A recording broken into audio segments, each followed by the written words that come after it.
This was my first time trying meth, and if it hadn't been so unobtainable for so long, I might not have decided to go through with it. You see, my friend D was always telling me he was getting it, but never came through, so when I finally did get it, it was more like a mission to get through with it than a decision I could say no to.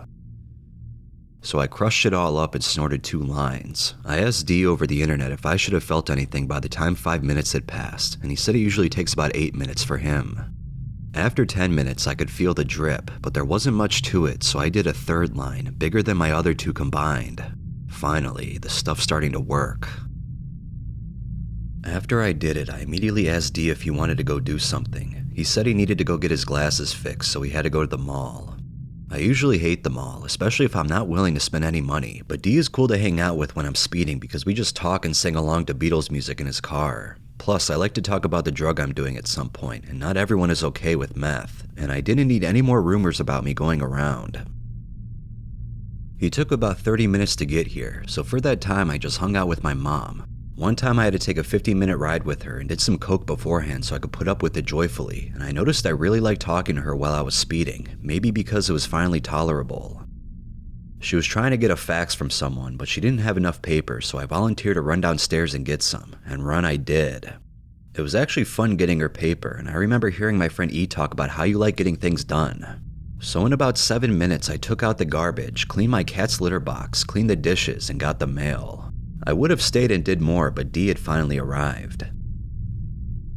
We went to his girlfriend's house first for about 30 minutes, and when we did arrive, I wanted D to feel like I was, so I gave him a bump and I did one myself.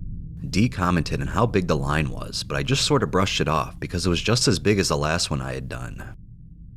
We walked around the mall and got his glasses fixed, and even though I was content being there, I knew that if I was sober I'd hate it. We decided to head back to the car and try getting lost somewhere. We had to have spent a couple of hours just taking pretty back roads singing along to Beatles music and just talking until he dropped me off at around 10 o'clock.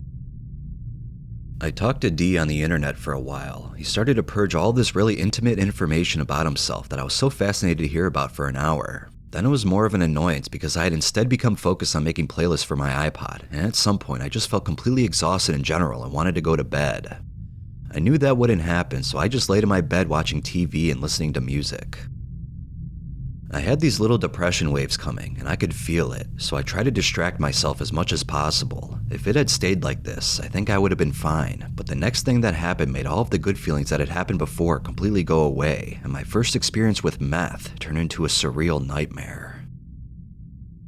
I got out of bed at some point to go see how fucked up I looked. I had really red eyes, so I went to my dresser to go get some eye drops. My dresser was only about 4 meters away, but on the way there I got really dizzy and I had to sit down for about 2 minutes to regain my control. I finally experienced the sort of confused daze the movies make taking a drug look like.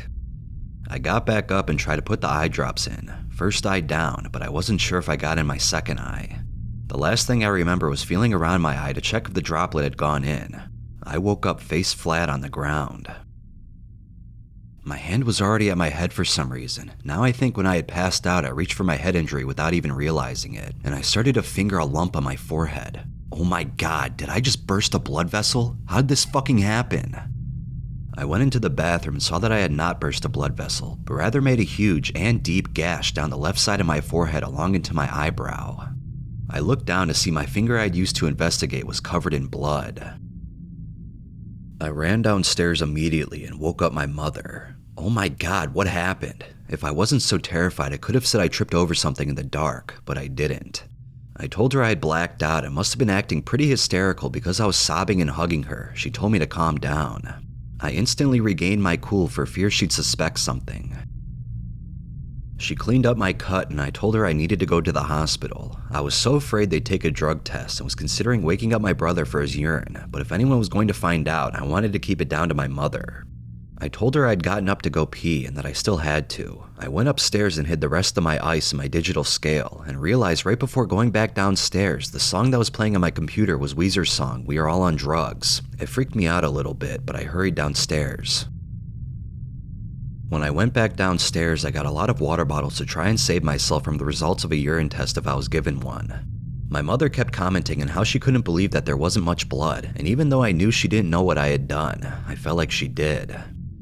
She asked me why I'd gotten so much water, and I explained that I get vertigo when I'm dehydrated, and I thought that's what happened.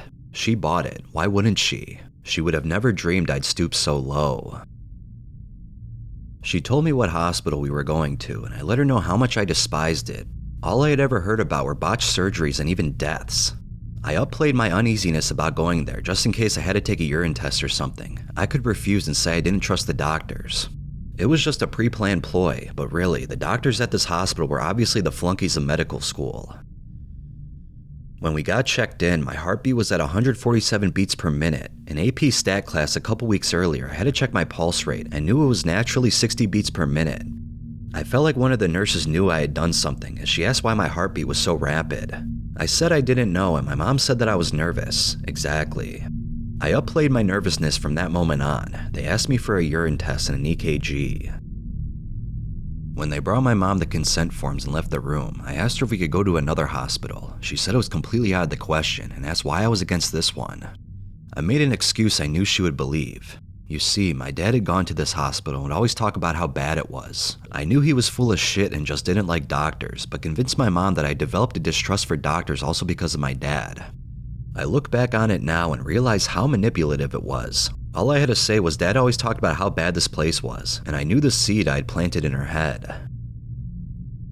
She was outraged at my father, who she had divorced by then, and called him letting him know what he had done to me and refused to go anywhere else. So I walked out of the hospital and ran into the woods across the street. Read that again. I ran into the woods across the street.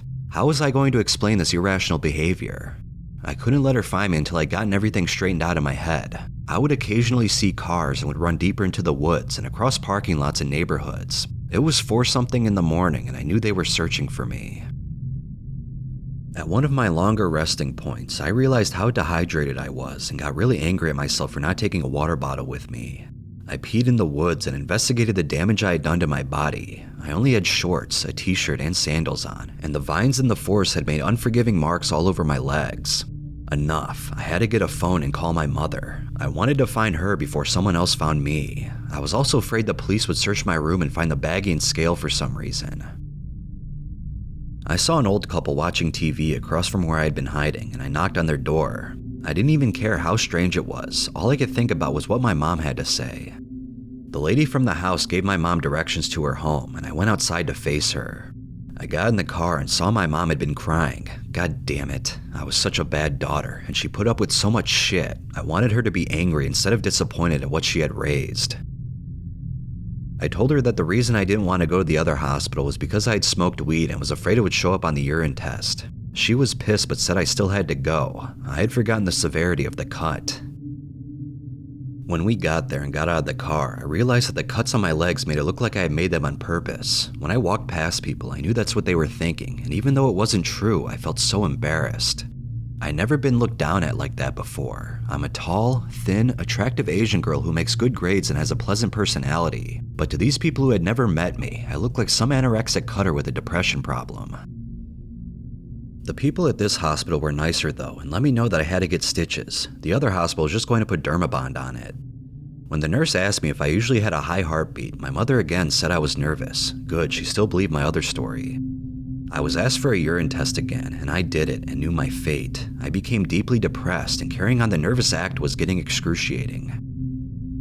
The doctor asked if I played any sports, to make sense of my rapid heartbeat, I suppose, and my mother quickly said no, she doesn't do anything. I could tell the doctor was suspicious throughout the entire surgery, but my mom still thought it was all nerves. When he was done with the stitches, he left to go do tests on my blood, look at my CAT scan, and analyze my urine. The nurse came back about 40 minutes later and said he only had one more test to do, but the other one showed that I was fine. I tried to make myself think he had already done the urine test, but I was still deeply depressed. When he came in and said everything was fine, but the drug test came up with amphetamines, I could have killed him if I wasn't so exhausted and down. He asked me if I had taken any amphetamines, and I said no. I didn't think I was fooling him, but I sure as hell wasn't going to give him any satisfaction. Then he asked me if I was taking diet pills. I gave him a quick hateful glare and again said no. He said okay and went off. I had only glanced at my mother once she wasn't looking at me, but now I could feel her eyes burning holes into my head. I tried to go along with the diet pills thing, but she didn't buy it, so I told her I'd talk about it with her in the car. When we got in the car, I told her I'd taken Adderall to study. Even then, I couldn't tell her what I had actually done. She yelled at me for a while and I could tell what she was thinking, and it made me cry. She had to put up with so much drug abuse from my dad, and she thought she'd have to take care of me for the rest of her life also. On the way home, we had a real heart-to-heart, even though I was crying hysterically. She's a pretty cold person, but she cried a little as well, and I feel like it was a good thing that we got everything out in the open, even if it was a hard experience to take. I tried meth, and yeah, it was cool, but with all the amphetamines I've tried, it's still the same thing. It's a nice upper, but not worth the negative side effects. Amphetamines are all about being reckless and having a good time, and I can't say I've ever come out a better person because of them. The first drug I ever tried was cocaine, even before cannabis, jumped right over that gateway, and the only reason it was great back then was because I never had a bad come down, but when I started to, it just wasn't worth it. It took me almost a week to get back to normal. The first 2 days my vision was blurred, first 3 days I couldn't eat, and until the 6th day, today, I couldn't even stay up in class.